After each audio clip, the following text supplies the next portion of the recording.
अस्सलाम वालेकुम। मैं हूं काजी जवाद जमील और आप देख रहे हैं जे जे टॉक्स। इस वक्त मेरे हाथ में ये किताब है, तिब्ब नबवी इसका नाम है, और ये अल्लामा इब्ने क़य्यिम रहमहुल्लाह की लिखी हुई है। अल्लामा इब्ने क़य्यिम रहमहुल्लाह एक बहुत ही मशहूर शख्सियत गुज़रे हैं और तिब्ब नबवी के नाम से उनकी ये किताब बहुत ही शोहरा आफाक किताब है। बहुत ही इसका चर्चा रहा भी है और अभी तक है भी। लेकिन अफ़सोस की बात यह है कि हमारे बहुत से हुक्मा हज़रात जो है अभी तक इससे नावाकिफ़ हैं। इसमें एक हदीस शरीफ है कि हज़रत इब्ने अब्बास रज़ी अल्लाह ताला अन्हु बयान करते हैं कि हुज़ूर सल्लल्लाहु अलैहि वसल्लम ने एक शख्स की तीमारदारी फरमाई। इस मौका पर आपने दरियाफ़्त फरमाया कि क्या खाने को जी चाहता है। उसने जवाब दिया कि गेहूं की रोटी, या दूसरे लफ्ज़ों में आप उसे केक कह सकते हैं, जो नरम रोटी अरब लोग बनाते हैं गेहूं की, गंदम की। तो आपने सहाबा कराम से मुखातिब हो के फरमाया, जिसके यहाँ गेहूं की रोटी मौजूद हो वो इसको दे दे। फिर फरमाया कि जब तुम्हारे मरीज़ को किसी चीज़ की रग़बत हो तो उसे खिला दिया करो। हदीस शरीफ में एक लतीफ़ तिब्बी हिकमत मुज़मर है।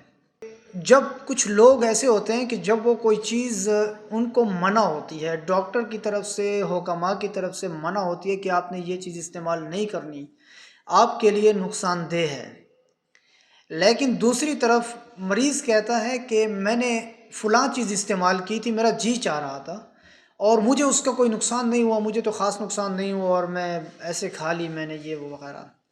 मरीज़ को इस चीज़ का इल्म नहीं होता।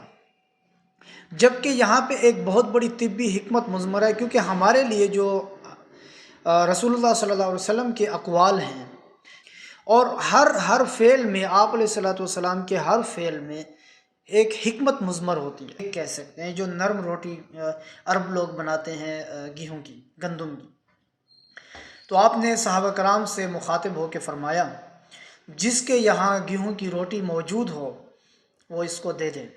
फिर फरमाया कि जब तुम्हारे मरीज़ को किसी चीज़ की रग़बत हो तो अच्छा, बहुत सी जगहों पे ऐसा होता है कि लाइल्मी जो है वहाँ पे भी बहुत सी चीज़ें उनको नुकसान नहीं देती, क्योंकि उनको इस चीज़ का इल्म नहीं होता। वो ज़हनी तौर पे इस चीज़ पे तैयार होते हैं कि ये चीज़ हमारे लिए नुकसानदेह नहीं है।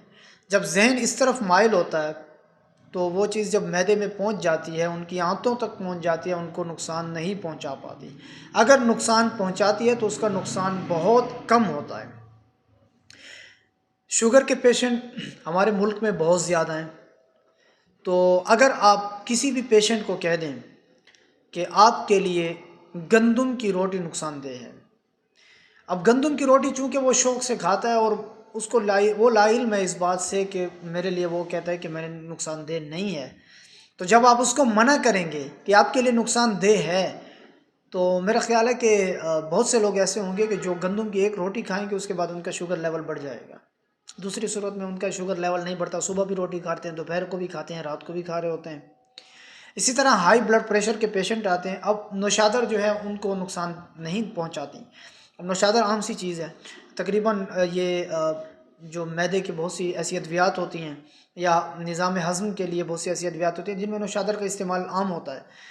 तो अगर किसी हाई ब्लड प्रेशर के मरीज़ को बता दें कि भाई नौशादर जो है वो आपके लिए नुकसानदेह है और आपका ब्लड प्रेशर हाई हो जाएगा इससे, तो यकीन जाने कि वो जैसे ही वो उसको इस्तेमाल करेगा उसका ब्लड प्रेशर हाई होगा।